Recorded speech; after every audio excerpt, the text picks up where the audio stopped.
All right, you're watching the Power Hour. I'm your host, DJ Larry Jones, and today's episode is sponsored by Kaya. Kaya is refreshingly different. Today, I have a special guest joining me on the show. Very special guest joining me on the show. Her name is Andrea Lynn. Please welcome her to the show. Andrea, how are you? I'm good. How are you? I'm doing pretty good. Today, we're going to be talking about intuition, right? Mm-hmm. Intuition. Now, I want to jump right into this. How would you explain intuition for someone who's never consciously experienced it? So I think the first question to really ask is, where does it come from? And I think that helps people to understand. Once you understand where it comes from, we can understand how we can utilize it. So what I've come to believe, that has just come to me intuitively, I believe that our intuition comes from this pre-decided place and from I'm religious and I believe in God. And Right. so I believe it comes from a higher power and I believe it comes from God. Absolutely. And for those that believe our life has a predetermined timeline, which I think a lot of people do believe, like our time is our time and there's a certain point when it will end and that was already decided. Well, I believe that every moment through our life has also been decided because we do have this life path that we are meant to fulfill. And what I believe when it comes to the intuition is that before we are placed on this earth, God gives our soul this imprint of all the things that we are meant to do while we are here. We have this destiny we're supposed to fulfill. And so it's those moments that we can tap into and be intuitively guided so that we can fulfill our mission. And so the intuition comes from before birth. It's these soul imprints that we get so that we can stay in alignment with what God's mission is for us or the higher power that you believe in. And so once you can understand that, then you can start leaning into your intuition, which I'm sure your next question is, how do we do that, right? How do we do that? But let me say this, though. Some people may say the intuition, I mean, if you want to go back a little bit, some people say we're assigned an angel, right? Everyone has their angel, and that intuition is that angel or that spirit that guides you speaking to you. Mm-hmm. What do you think about that? No, I agree, but I think God gives that plan. Right. Your angel. Absolutely. And your guides. So the plan ultimately comes from the higher power. And then, yes, we have that guidance. Yeah.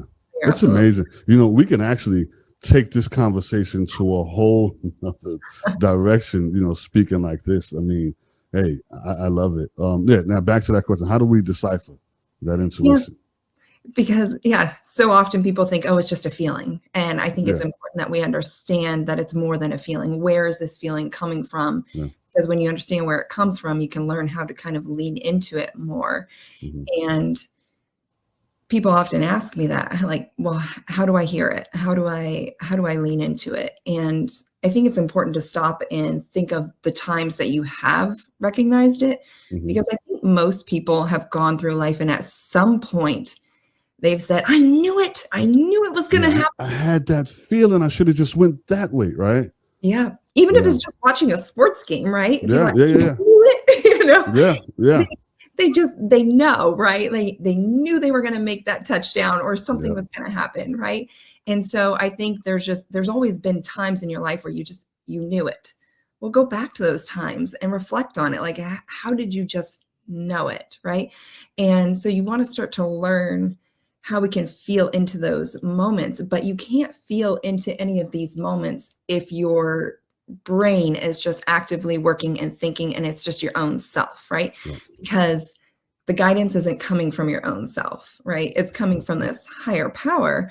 And so that's where you have to give the higher power the space to give you the message. I was going to ask you that. Can we feel it at will or do we have to wait for it?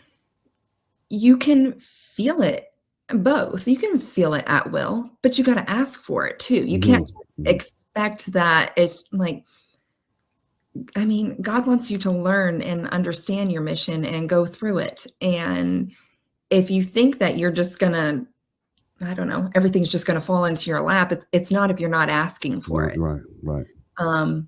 like you were sharing before the show about your own health journey, right? I'm sure you had to think about it and ask for it. And you're like, okay, I want different answers, but you put that energy out there and that thought out there, and God hears that. The higher power hears that you are seeking something different than what you are currently doing. So often people are stuck in their ways because they think it is what it is. And these are the cards that I was dealt, instead of just asking, I want a way out of this. I want a different life. How can I change? And it's doing that. It's putting that energy out there and putting that request out there and saying, I'm listening, God, higher power, I am listening. What do you have for me today? And frequently throughout the day, but giving the space for it. Because some people I feel like that need the most guidance, they're the talkers, and an open mouth hears nothing, right? That's like one of my favorite sayings. You hear that and you're like, that's so true. That's true. So true. I have one for you. Mm-hmm. How can someone tell the difference between intuition and fear? And I know God doesn't give us the spirit of fear, but because sometimes you'll say, okay, something's telling me not to go down this way. It may be a fear of going down that way. Mm-hmm. How do we know it's not our intuition telling us don't go that way? Such a great question. I actually was just working with somebody on this the other day because she has a fear of flying.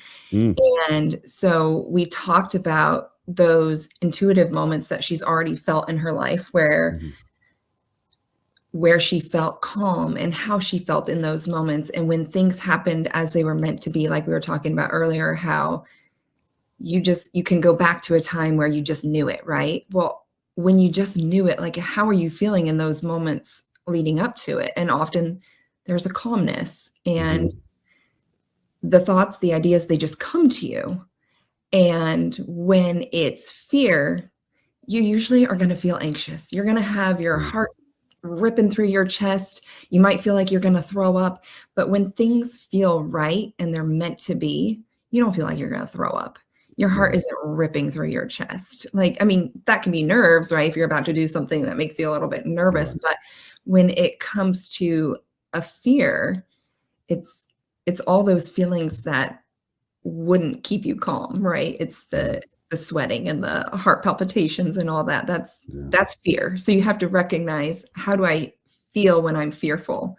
In any moment, right? If you're whatever you're afraid of, if you can think of how you feel when you get scared, that's what you want to do, is recognize, what are the feelings my whole body is feeling right now? Are these the feelings I typically have with fear? Or are these the feelings I have when I know I am doing exactly as I'm meant to do? And that plays into people, when you say fear and intuition. That's why I believe that some people don't trust their intuition because of fear. Right? Now, can you share a moment in your life when intuition guided you, in a way? Yeah. So here I am doing this show with you, and I've taken a leap into social media, which is really not my thing. You're doing a great job, by the way.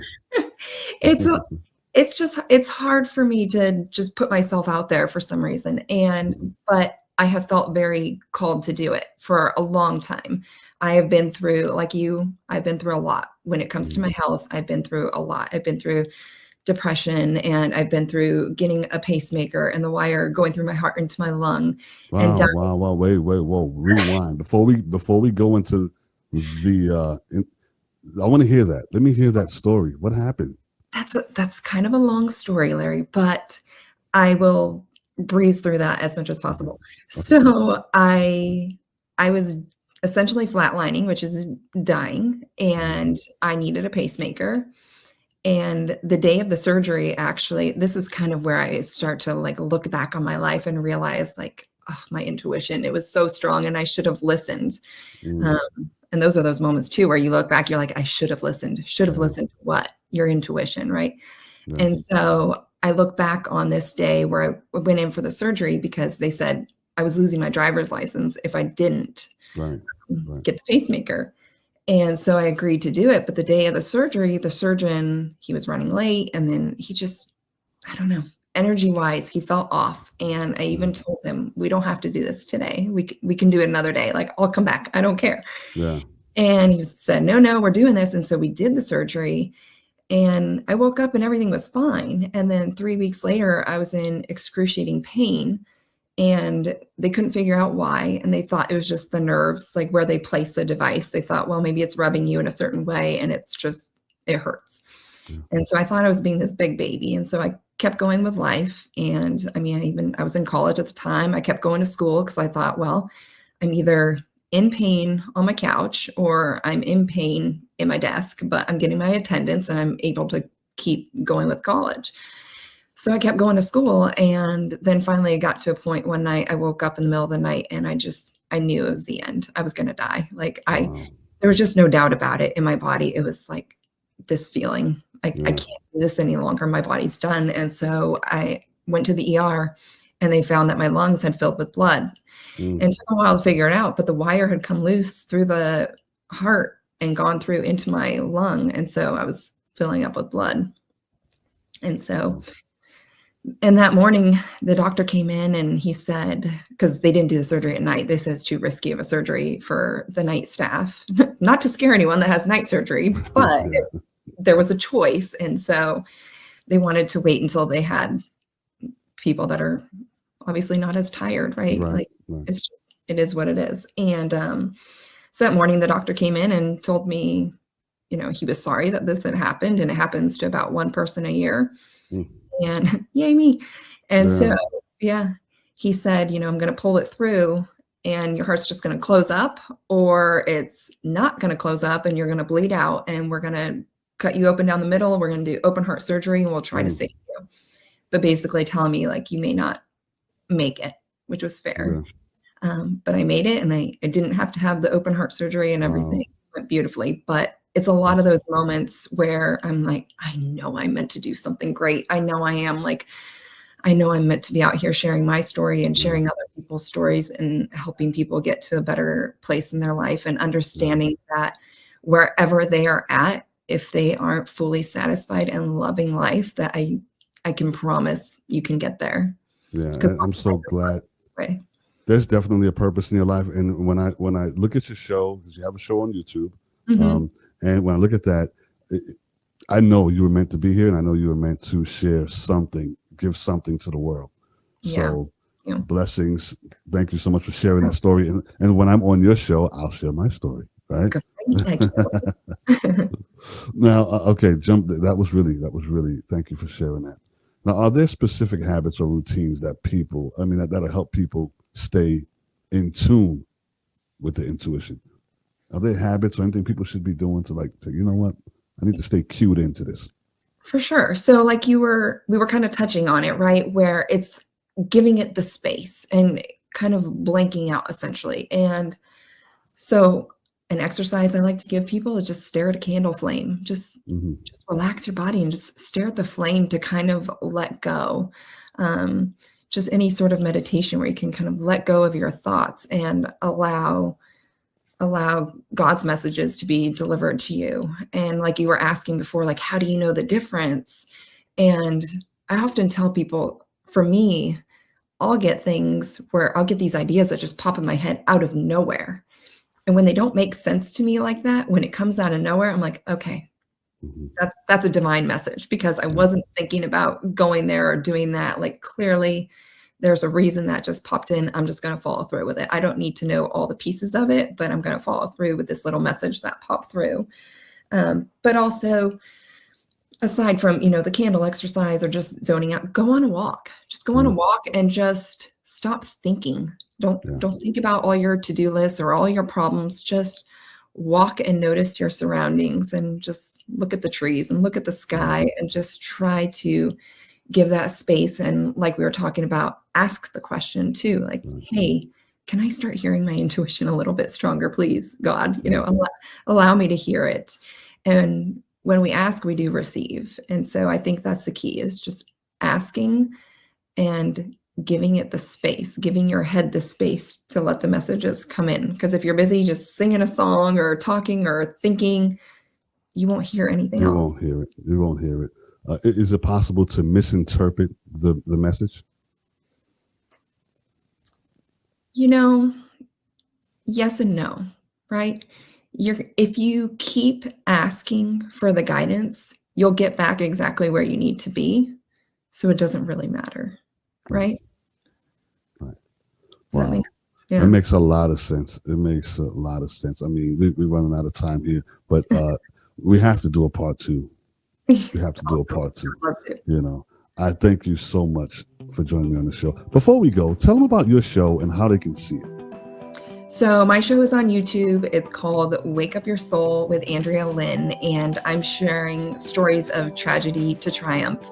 And it's a whole array of stories. I'm going to have some murder stories and suicide stories and health stories, and so it's a little bit of everything, so that people can relate, so that everybody can relate, because not everybody's been through certain things. But the goal is that people can hear people's stories and how they got through their difficult times, and whether or not those are the same moments you've gone through. It was a difficult time, and that's the point. And you want to take how they got through their difficult times and maybe apply it to your life. That's a beautiful thing, because a lot of times we think, well, it can't happen to me. We hear someone else's story and we think, well, it can't happen to me. But it's important to hear other people's stories, because it can possibly happen to you. Yeah. And you know what I mean? So that's a good thing. Yeah. Thank you so much, Andrea Lynn. Yeah. Wake Up Your Soul on YouTube. Make sure you check it out. Yeah, Andrea Lynn Intuitive on Instagram. There you go. Thank you. Thank you.